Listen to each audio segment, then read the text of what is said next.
Bueno, les vamos a presentar a Gabriela Mancilla. Gabriela Mancilla es autora de un libro que se llama Yo Nena, Yo Princesa, en el cual estuvo basada una película que fue muy vista en la Argentina en estos últimos meses, que cuenta la historia de sus hijas, de su familia. Ella tuvo mellizos, pero muy tempranamente ese nombre que vos habías puesto pensando que ibas a criar dos varones, te dijo, no, yo soy nena, yo princesa, y me llamo Luana. Y Luana es la primera nena trans en el mundo, al haber obtenido su documento acorde a su identidad sexual con apenas 6 años, ¿no? Y detrás de la historia de Luana está la historia tuya, que tuviste que pelear por eso, ¿no? Contanos un poco cómo fue ese, digamos, desde que nacieron tus hijes, como lo llamás, y este descubrimiento, conocimiento, ¿qué te pasó a vos en ese proceso? En este proceso aprendí muchísimo, porque cuando Luana empieza a expresar la disconformidad con ese género que se le había asignado al momento de su nacimiento, no solo no tenía información, sino que obviamente estaba llena de miedos, de prejuicios. Esperaba a ese supuesto varón con el pantalón azul, con el cabello corto, con la pelota de fútbol, con todos los estereotipos de género, con lo que esperamos a las niñeces, ¿no? O sea, hay algo que responde a una norma social, cultural, y inmediatamente depositamos en esas niñeces nuestras expectativas y lo que consideramos que esas niñeces tienen que hacer. Y todo esto es en base a los genitales que tienen. Si nace con pene, tiene que ser varón. Si nace con vulva, tiene que ser mujer. Y cuando Lu lo pudo expresar, primero lo hizo sin palabras porque era muy pequeña. Para el 1 año y medio se le caía el pelo. Lloraba constantemente, no comía, tenía broncoespasmos. Y para los 2 ya se daba la cabeza contra la pared. Entonces, buscar pediatras, neurólogos, porque no dormía, le hicieron estudios de sueño, análisis. Y en realidad cuando pudo hablar recién, fue que pudo decir, yo nena, yo princesa. 2 años tenía. Y tampoco supe qué hacer. Pensé que era un juego, que se le iba a pasar, que no tenía idea qué era lo que estaba sucediendo. Y me habían recomendado llevarla a que tenga un tratamiento psicológico, porque tenía problemas de conducta. A los 2 años, imagínate, que una niñez a los 2 años, un profesional te diga que tiene problemas de conducta. Y cuando entró al jardín, fue muy complejo porque el jardín está dividido en 2. La fila de las nenas, la fila de los nenes, los baños, los colores del guardapolvo, los juegos, muy estereotipado todo. Y bueno, y ahí es donde más Luana empezó a sufrir este ser varón a la fuerza, y yo tampoco tenía información. Hasta que a los 4 años de edad, Luana se elige su propio nombre y me exige a mí y me pide que la nombre como Luana, porque si no, no me iba a hacer caso. Y ahí fue que vi un documental del National Geographic, donde hablaba una niña transgénero de Estados Unidos que tenía 8 años y decía que era una niña y que tenía pene. Y ahí entendí que era lo que a Luana le estaba pasando, que no era un niño, que me estaba manifestando su identidad, quién era, la autopercepción de su género, y empecé a buscar información. Y ahí llegué a la comunidad homosexual argentina. ¿Y qué fue pasando? A ver, seguí contándonos de qué manera vos fuiste transformando tu visión, en qué momento conseguiste aval científico, terapéutico, profesional o de lo que sea, para entender que un niña tan chiquitita puede elegir su género. Ahí está el tema, lo más importante de lo que dijiste. No se elige, no elige el género. Así como lo dice la ley de identidad de género, nuestra identidad de género es la vivencia interna e individual del género. Y esto es como cada persona lo siente. Entonces no se trata de una elección, sino que se trata de un sentir. Y en ese sentir lo vas manifestando en la edad en que todas las niñeces lo manifiestan. O sea, todas las personas nos autopercibimos. Pero si estamos dentro de esas normas, si esa autopercepción de género que tengo, individual, personal, coincide con el género que se me asignó al nacer, yo soy una persona cisgénero y no representa ninguna incomodidad a nadie. Pero si esa autopercepción de mi género no coincide con lo que se me asignó al nacer, como en el caso de Luana, es ahí donde empieza a generar una incomodidad, porque ¿cómo se va a autopercibir de una manera diferente? Eso desde lo conceptual, que es tu mirada de hoy. Lo que yo te preguntaba era, ¿cómo fuiste llegando hasta ahí? ¿Con qué diálogo, con qué búsqueda, de qué manera llegaste de lo que vos pensabas cuando empezó todo el proceso hasta cuando vos empezaste ya a luchar para que ella se llamara Luana? Cuando llegué a la comunidad homosexual argentina, la licenciada Valeria Paván simplemente me dijo, déjala ser, déjala libremente expresarse y ser y acompañarla. Y ahí... Eso sería, digamos, dentro de los estereotipos también, qué sé yo, jugar con muñecas, vestirse de rosa, pintarse, jugar a juegos que habitualmente juegan o las nenas, digamos. Claro, reafirmar las categorías de género que tenemos al alcance, porque en realidad no hay una tercera baldosa simbólica donde pararse para decir no soy nena, no soy varón. Pero ella se sentía atraída por los juegos de las nenas, digamos, por el rosa, por la princesa, por los estereotipos esos, ¿no? La mayoría de las personas trans travestis reafirman el binomio de géneros, ¿no? Se paran dentro de... Lo que está establecido. Lo opuesto, ¿no? Eso tiene que ver con esa autopercepción, pero me tengo que parar dentro de estas categorías, porque si no, ¿cómo me lees? ¿Cómo me ves? Si no me visto con los modales, nos vamos ubicando y nos vamos identificando con lo que más cómodo nos queda. Y en este déjala ser, que me dijo Valeria Paván, también empecé a conocer. No solo fui a la Marcha del Orgullo, no solo empecé a hablar con la comunidad travesti trans, empezar a relacionarme con personas trans travestis adultas para que pudieran decirme también qué era lo que les había pasado, cómo acompañar y por sobre todas las cosas escuchar a Luana. Qué era lo que Luana necesitaba, qué era lo que quería, cómo acompañar. Acompañar es estar al lado y atender esas necesidades, no poner de mí ni mis expectativas, ni mis miedos, ni mis prejuicios. Simplemente acompañé. Yo no sabía nada, no entendía nada, pero la abracé. ¿Qué pasó cuando vos, con Luana muy chiquita, ¿no? A los 4 años, decidís respetar su identidad? Y uno, qué sé yo, hay cumpleaños, hay actos escolares, hay un montón de rituales de la infancia donde esos estereotipos se juegan a pleno y hay que hablar con la abuela, los tíos, los primos. ¿Cómo fue ese proceso? Es que mi familia es una familia muy presente. Fue una familia presente para mí y una familia presente para Luana y para Elías. Y mi mamá, mis hermanas, mi hermano, todos vieron cómo Luana sufría. Y Luana se lo pudo decir a toda la familia también. No solo me dijo a mí, me llamo Luana, y si no me decís Luana no te hago caso. Se lo dijo a mi hermana, se lo dijo a mi mamá, se lo dijo a mi hermano. Su hermano mellizo sabía todo el tiempo las cosas que le gustaban, qué era lo que quería hacer, con qué quería jugar. Hubo un proceso de ir viendo cómo esta niña dejaba de estar triste, dejaba de llorar, empezaba a comer, ya no tenía que llevarla tanto tiempo al médico cuando empezamos a respetarla. A ver, una de las cosas que pone en tela de juicio historias como la de tu nena es qué es ser varón y qué es ser mujer, porque históricamente, a lo largo de los milenios, se identifica a un varón como alguien que tiene pene y una mujer como alguien que tiene vagina, desde que nace en adelante. De hecho, vos le pusiste el nombre de varón cuando nació a tu hija, pensando en ese criterio. ¿Para vos no define nada la biología? Para mí, en primer lugar, no se tiene aparato reproductor masculino ni femenino. Yo no le asigno género al órgano. O sea, se nace con pene, se nace con vulva, se nace con genitalidad ambigua como las personas intersexuales.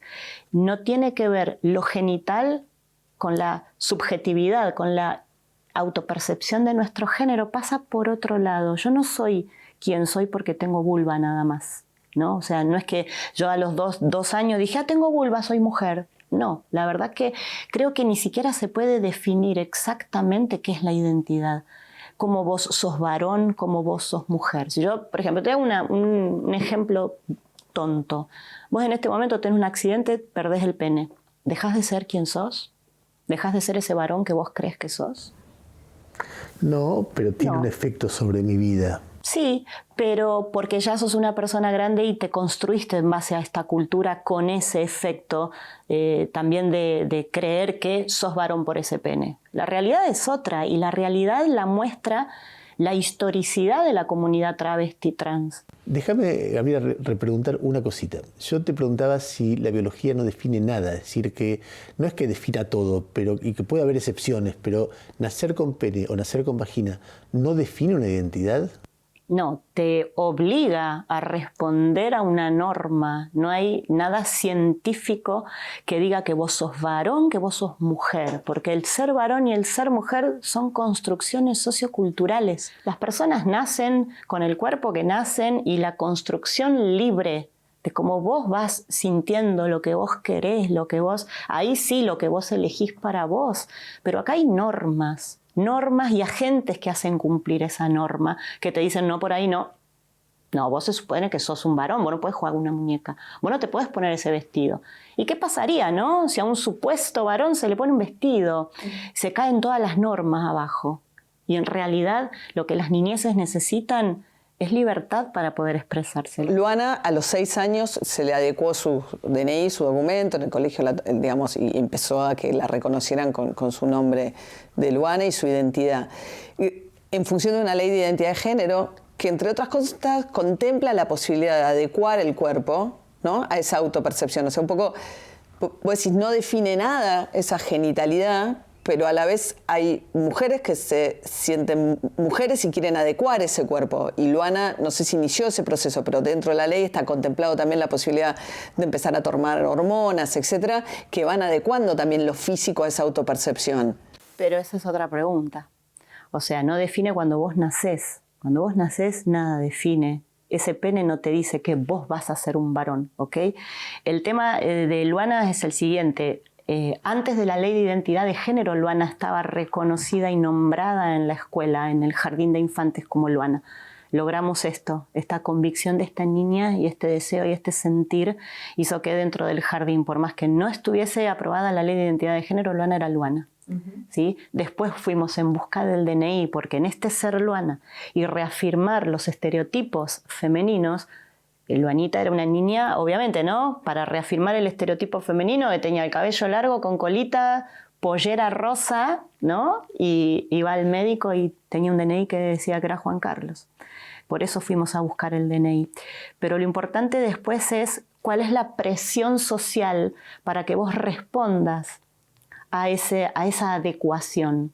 Es también muy personal. Es muy personal. Nosotros acá en Latinoamérica y especialmente en Argentina tenemos todo un movimiento travesti que te viene a decir que ese pene tampoco te hace varón, que vas siendo, te vas construyendo, como dice nuestra referente Marlene Guayar, voy siendo travesti y así soy feliz y así estoy bien. En estas niñas femineidades que tienen pene y masculinidades que tienen vulva, porque se entiende que estos genitales no tiene que ver con este mundo ni femenino ni masculino. Pero el caso de Luana, ¿empezó una adecuación corporal? No, porque tiene una aceptación y un respeto y un amor por su cuerpo. Y se sabe trans, se sabe que es una niña trans. No busca ni alcanza ese objetivo del ser mujer como las mujeres que conocemos. Acá se trata de respetar esa corporalidad, respetar la identidad de género de cada persona y este ser trans, travesti, transgénero, transexual en la adultez. O sea, no hace falta modificar el cuerpo para que a vos te respeten. Y acá también hay una vivencia personal, quizás el día de mañana cuando Lulú crezca y sea mucho más grande, ahora tiene 14 años, por ahora no quiere modificar su corporalidad, porque está muy bien como está, es amada, es respetada, puede ir a la escuela, tiene un documento que dice que es Luana, tiene un grupo familiar que la ama, tiene un montón de amigues, no tiene nada que modificar ella, sino que tiene que modificar la mirada de la sociedad para con ella.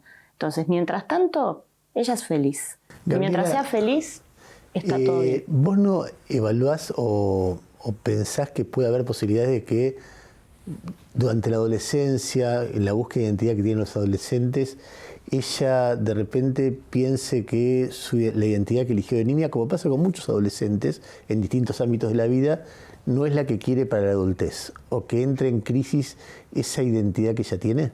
Primero, no la eligió. Entonces, como no es algo que se elige, de lo cual te puedes llegar a arrepentir, esto es un sentir, ¿viste? Como decíamos al principio, esta es su vivencia personal e individual. Ella es Luana. Ella es Luana con pene. Ella es Luana con esta corporalidad y construye y se construye así. No existe registro, por lo menos en Argentina, de personas que se hayan arrepentido, porque la realidad es esa, no puedes arrepentirte de quién sos. ¿Pero cuántos niños trans hay en Argentina, digamos? Yo creo que es incalculable. Primero... No, pero habiendo asumido la identidad... Es incalculable. ¿Por qué? Porque no depende de las niñeces poder visibilizarse, sino que depende de la familia y de las personas adultas de su contexto.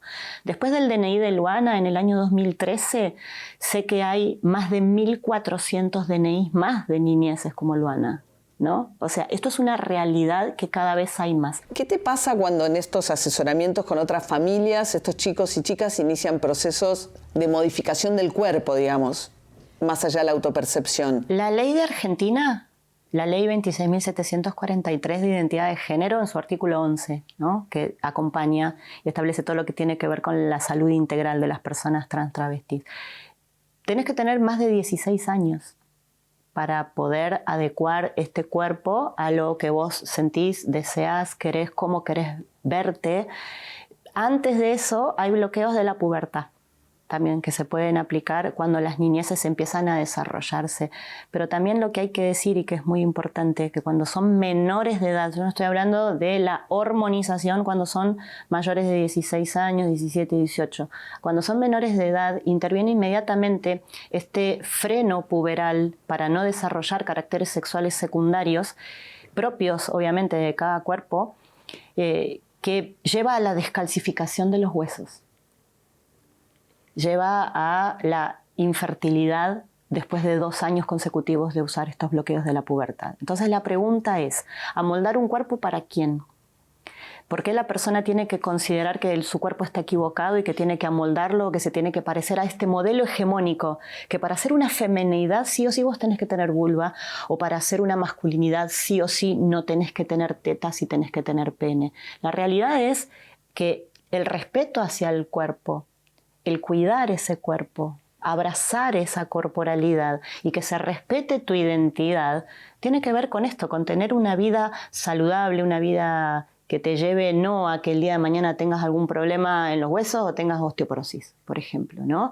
O tengas, no sé, algún problema cardiovascular. Acá la realidad es que es muy revolucionario empezar a hablar de amar el cuerpo, de que no hay un cuerpo equivocado, de que no somos varones, mujeres, por una norma, sino que vamos siendo personas, que nos identificamos, que en algún momento nos identificamos más o menos, en este ir siendo y en respetar el deseo de la persona, ¿no? Tiene mucho que ver con eso, y en Argentina hay un montón de niñeces que responden a esos tratamientos de bloqueo de la pubertad y es absolutamente respetable, porque como es individual, es personal, pero ojo ahí que hay un montón de personas adultas viendo, y hay un montón de presión en la sociedad para que vos te parezcas a esa niña y no salgas de esa norma, que te parezcas a ese niño. Imagínate un niño trans que le empiezan a desarrollar las mamas. ¿Qué hacemos? Un niño trans que empieza a menstruar. ¿Por qué no? ¿Por qué ese cuerpo no puede menstruar? Si está preparado para eso, que tiene que ver cómo funcione su cuerpo, que tiene que funcionar de esa manera para que sea saludable, que tiene que ver con su identidad. Puede ser tranquilamente un varón trans que menstrue. Del otro lado de la pantalla, seguramente hay mucha gente que esto le parece, a algunas le parecerá bien, a otras les parecerá muy controvertido, a otras les parecerá horroroso. Mucha gente como vos eras antes de tener a Luana, probablemente, o como en parte podemos ser nosotros mismos, como diciendo, ¿cómo es esto? Que de repente no hay normas, que de repente ser varón o ser mujer es un sentir, ¿y de dónde viene ese sentir? ¿Es genético? ¿Es psicológico? ¿Es no se sabe? A esas personas que tienen dudas o que reaccionan diciendo no quiero ni escuchar, estamos jugando demasiado fuerte. Una cosa es romper el estereotipo mamá, papá, nene, nena, y otra cosa es ir hacia cualquier lado. Igual no es ir hacia cualquier lado. Se puede tampoco. sentir eso.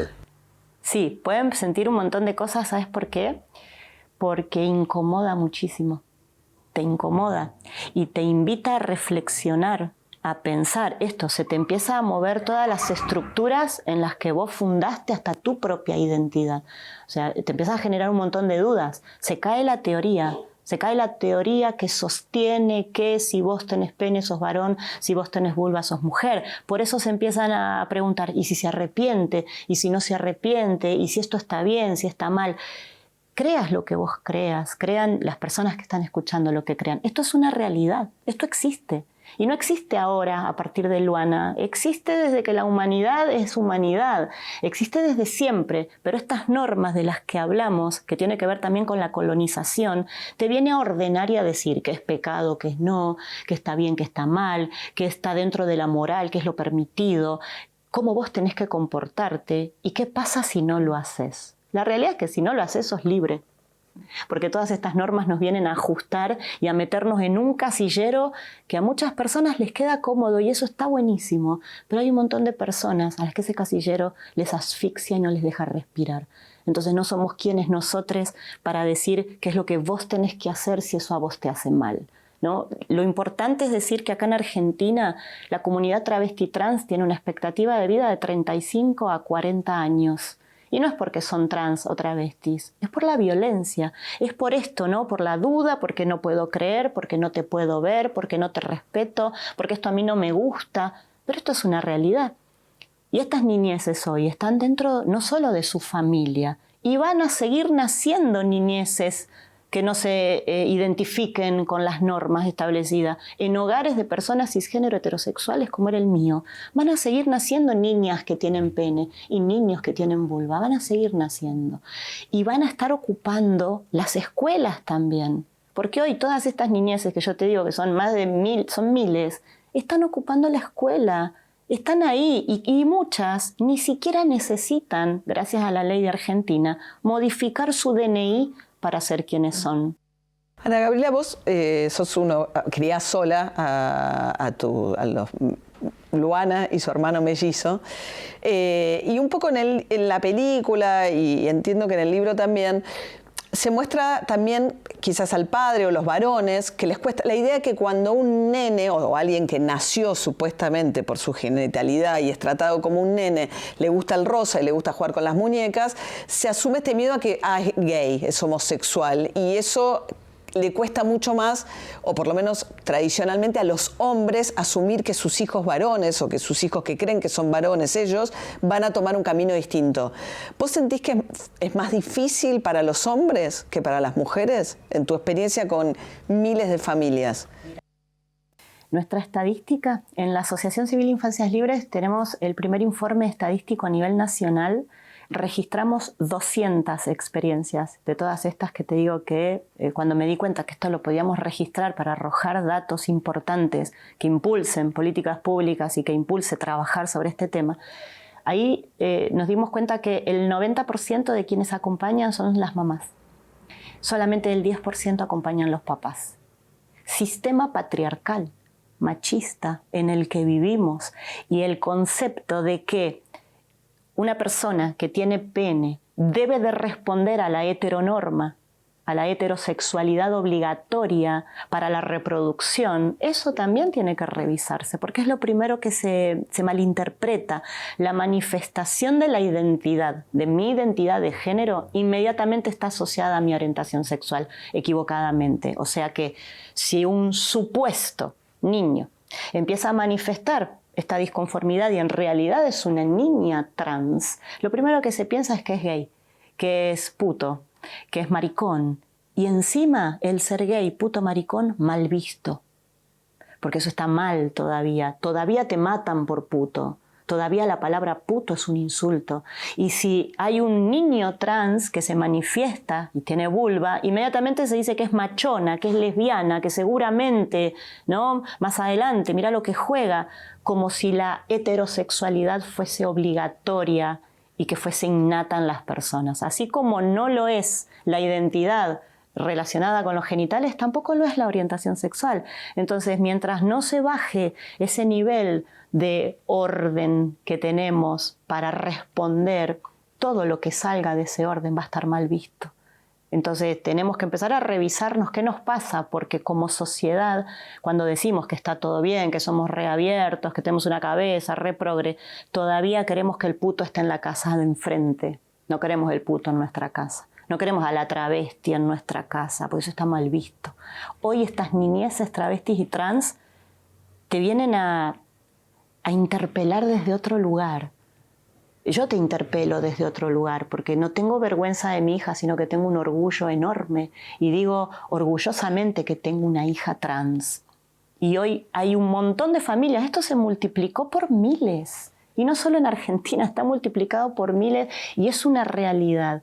Lo pensemos, no, cueste mucho, hay un proceso que hay que hacer que es doloroso. Dejar la zona de confort, de privilegio y ponerte a pensar qué te pasa a vos con esa niñez. No qué le pasa a la niñez, por qué juega, por qué elige, por qué se comporta de esa manera. La realidad es qué te pasa a vos, persona adulta, que esa niñez tan pequeña te genera tanta inseguridad y tanto miedo y te haces tantas preguntas, ¿no? También te hago la última pregunta. Vos contabas que Luana era un nene que sufría muchísimo y cuando fue aceptada como nena empezó a ser mucho más feliz. ¿En el resto de los casos ves lo mismo? Sí, tenemos en nuestra estadística y lo vemos en la mayoría, no solo en este país, vuelvo a repetir, ¿no? Que es muy importante eso. Porque en Argentina, al tener la ley de identidad de género, pareciera que es mucho más abierto y aceptado y en realidad no.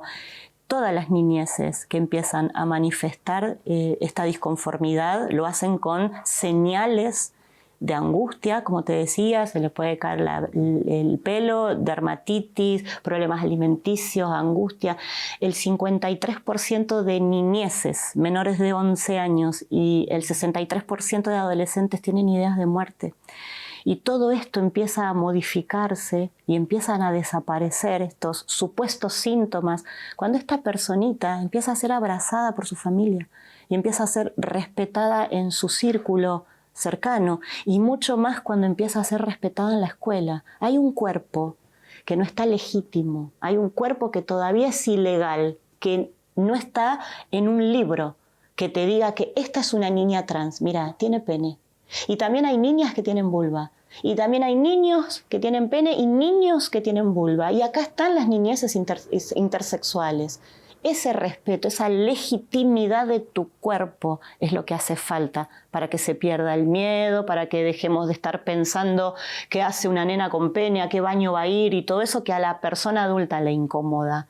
Hay mucho para pensar y creo que esta película, Yo Nena, Yo Princesa, que su guionista y director Federico Palazzo llevó al cine con todas las productoras, más de 400 personas trabajando para esta película, lleve al corazón de cada persona qué es el amor y cómo poder abrazar a un hijo, una hija, a un hijo que te está necesitando. Creo que se trata de eso nada más, del amor que tenemos que darle.